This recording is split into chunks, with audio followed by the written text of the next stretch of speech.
friends, welcome back to my channel. Today we're gonna do my October wrap up, and I actually filmed this already and I went to edit it and my hair looked so greasy. I was like, I cannot upload this video because of how greasy my hair looks. So today I washed my hair for you. I do go to work later, which is why I look kind of fancy, I guess. We're gonna talk about the books that I read in October. I read 8 books in October. It was a pretty good reading month for me. I feel like 8 is kind of a good month for me, just like a little bit above average. So I'm well past my Goodreads reading goal for this year, which is amazing. The first book I read was Tunnel of Bones by Victoria Schwab. I gave this a 4.5 out of 5 stars. It's the second book in the Cassidy Blake series, which follows a young girl. It's middle grade. It follows a young girl whose parents are ghost hunters. Her father's more of like the ghosty stuff, and her mom does more of like the research-based, like real life stuff that happened. Not to say that ghosts aren't real, because who's to say? I love this series. It's like wholesome ghost middle grade.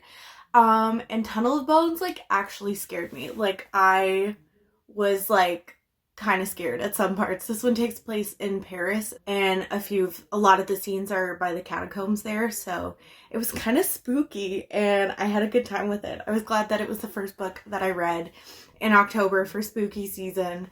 And I highly recommend this middle grade series, whether or not you've read Victoria Schwab's other older books or not. I just love the Cassidy Blake series. I think it's just fun and wholesome and a good time. The next book I read in October was Sorcery of Thorns by Margaret Rogerson. I rated this a 4.5 out of 5 stars. Honestly, the only reason I didn't rate it higher was because it wasn't a full 5 stars for me. Like, I don't know how else to describe it. There was just a couple of points where it wasn't my fave. It was kind of slow, and I kind of felt the characters weren't completely fleshed out enough in a couple of points. So, wasn't a full 5 stars for me, but that does not mean that I didn't love it, because I absolutely did. I talked about this a little bit in my last video, which was my book outlet unboxing. Because I got this from the library, but then I was like, I love it, so I had to get a physical copy, and they had it on book outlet. So it's about a girl who is an orphan, and she grows up in this magical library, and it takes place in this world where there's all kinds of these libraries that house and even like imprison these like magical texts, and the people who can use these texts are sorcerers, and sorcerers are kind of seen as evil. But then the library of the main character Elizabeth is attacked one day, and she's the only one to witness it, so then she's blamed for it.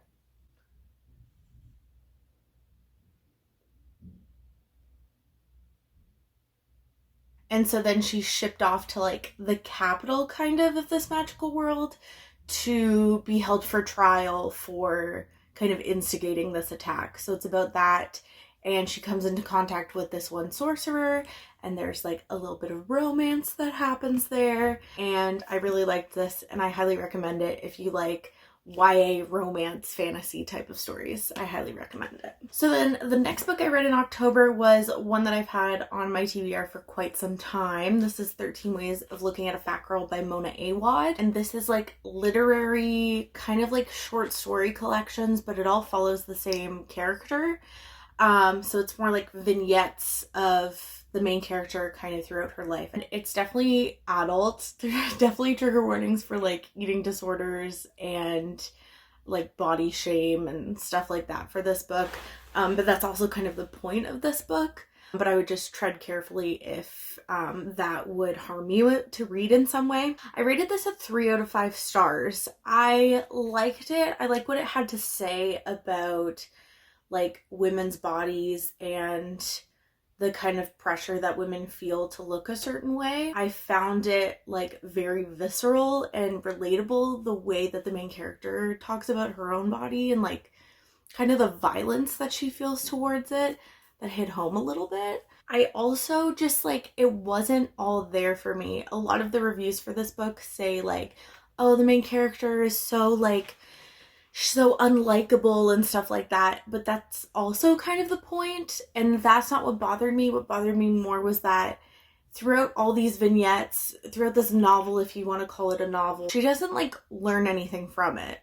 Like, she diets and she works out, and sometimes she doesn't, and sometimes she feels one way, sometimes she feels another, but nothing, she never learns anything from that. And so I didn't really get everything I wanted from this book. And maybe her not learning anything is the point. Like, I think that says a lot about society, that maybe someone can go through something like that and never learn anything about themselves, or maybe why they shouldn't be doing that. But for me, it left it feeling a little bit lackluster. So I gave it a 3 out of 5 stars, kind of a half and half kind of feeling towards that book. The next book I read, I have a reading blog up for this book. If you want to hear more in-depth thoughts about it, I won't go too much into it in this video, because one, it's everywhere, literally on BookTube, and outside of BookTube it's everywhere. I read Ninth House by Leigh Bardugo. I gave this a 5 out of 5 stars. I really, really enjoyed it. Since King of Scars and Ninth House has come out, people have been saying for both of them that they feel like really slow. Like, Leigh Bardugo's writing feels really slow to them, and they aren't connecting with the characters because the plot is so slow and there's so much like other narration going on outside of the plot. But like, that's kind of why I love these books. Major trigger warnings for this book for pretty much anything that you can think of. Self-harm, like ritualistic, sacrificial kind of stuff goes on. There's also a lot of commentary on like women's bodies and bodily autonomy within party, like college party culture. And I talk more about that in my reading vlog if you're more interested in it. But I won't talk about this book too much because it's kind of everywhere right now. But I loved it. I gave it 5 out of 5 stars. The next book I read during Spookathon, which Ninth House kind of bled into Spookathon, and then I read this one. This is Moon of the Crusted Snow by Wabashik Rice. And this is like an indigenous thriller, apocalyptic kind of novel. It's super short. This is actually I think it's for like all of Ontario. It's like the library choice for November, and I'm very sorry to say I gave it 3 out of 5 stars. It just wasn't all there for me. I was expecting more. I don't know, bottom line is I didn't love the writing. It felt really simple. The plot itself felt really simple to me. I know some people absolutely love this book, considering it's like the library choice for all of Ontario this month. Like, people really like this book, and it wasn't my favorite. It's a post-apocalyptic book mostly about the world, mostly in like the GTA area, how the world like loses power, and the setting is on a Anishinaabe community. They, not too long ago, were living without power, so they're pretty equipped to deal with that. So they kind of have to ride out this like huge worldwide blackout, even though they're probably better equipped than cities are to deal with it. And then one day a white man comes in and he's like, hey, I can help you guys. I want to stay. Won't you give me a place to live? Like a little man like me? And then he causes more disruption. And they kind of suspect that he will, but they let him stay anyways. And that's like, for me, that's all it was.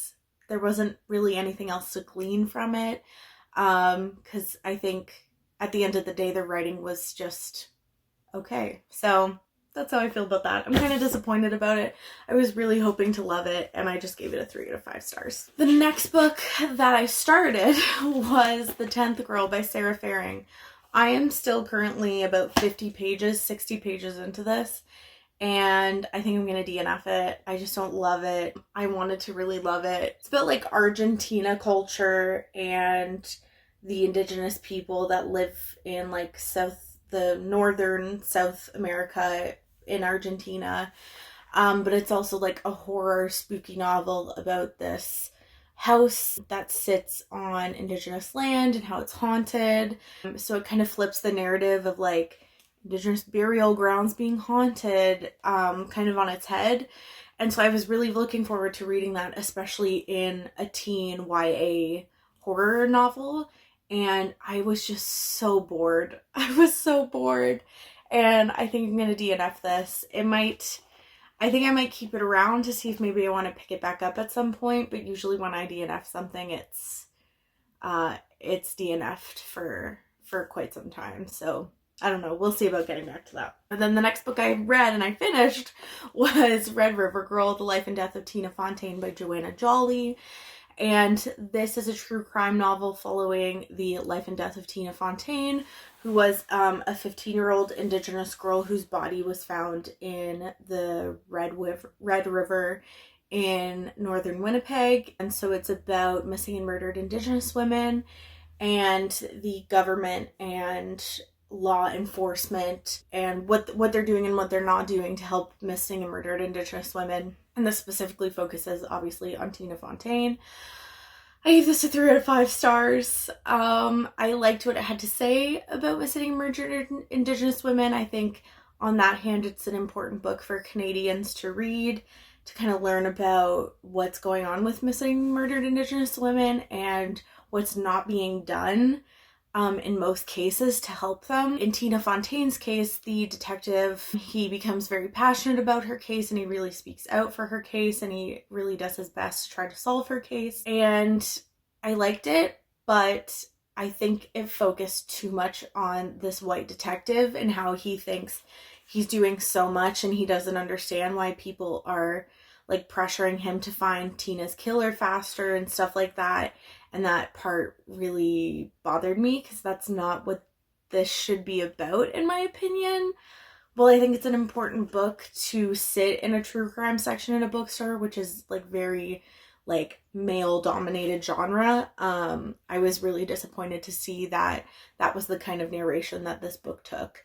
Especially considering Joanna Jolly is not Indigenous either. She's actually from the UK. The narration of this book is really what disappointed me ultimately, but I gave it a 3 out of 5 stars because I do think it's still an important true crime book that exists. So the next book I read is one that I've had for quite some time and I've never gotten rid of it because I've always been meaning to get to it, and that is The Coldest Girl in Coldtown by Holly Black.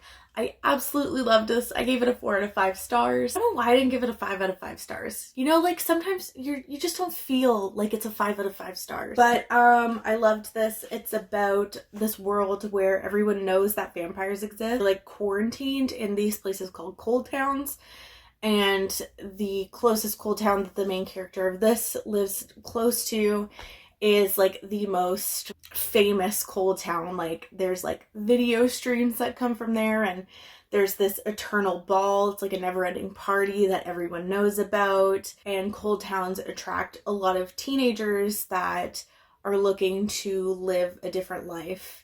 And this was written back in 2013 where like you would consider them like emo kids. It's this like really cool kind of modern but fantastical world that Holly Black builds, and the main character finds herself kind of on the brink where she doesn't know if she's about to turn into a vampire or not. She's put into the situation where she has to go into a cold town, which could possibly make it worse.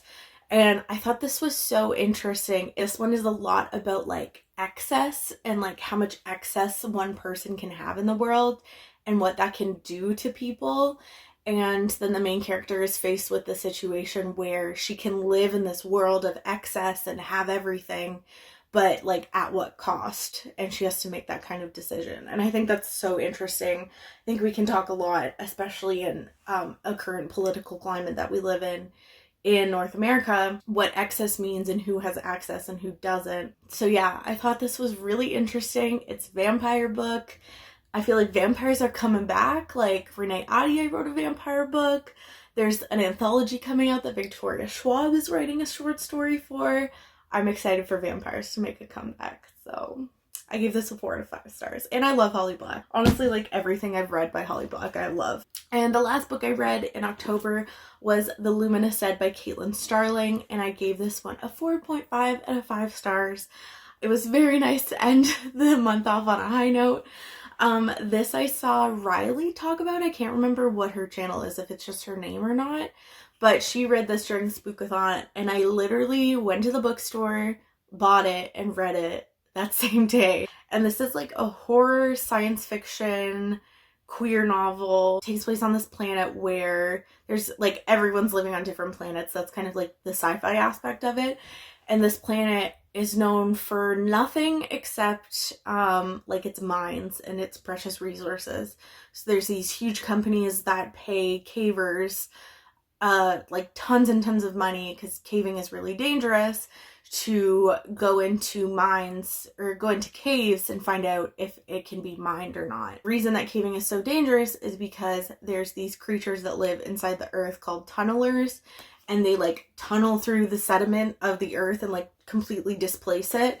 And if you get stuck in one of those displacing areas, you can be like immediately squashed to death. So the main character is sent into a tunnel, and there's a lot more going on than she thinks it is, and it's not the way that it should be, and it's so spooky, and it's like isolation horror. She's by herself in the dark. It's always dark because she's in a cave, and they have the technology means for them to not use like headlamps or anything. If you're looking for like a cool sci-fi horror novel to read, I highly recommend this. I thought it was so good. It was so interesting. Like, the farther you get into the book and the farther that the main character gets into the cave kind of like psychologically like comes alive around her. And it's so good. And I so recommend this if that sounds at all interesting to you. So those are all the books I read in the month of October. I hope you guys enjoyed. Let me know what you read in October, what you enjoyed the most in October. Have you read any of these? Did you love them? Did you hate them? Let's chat below. And that's all I have for you today. I will see you guys next time.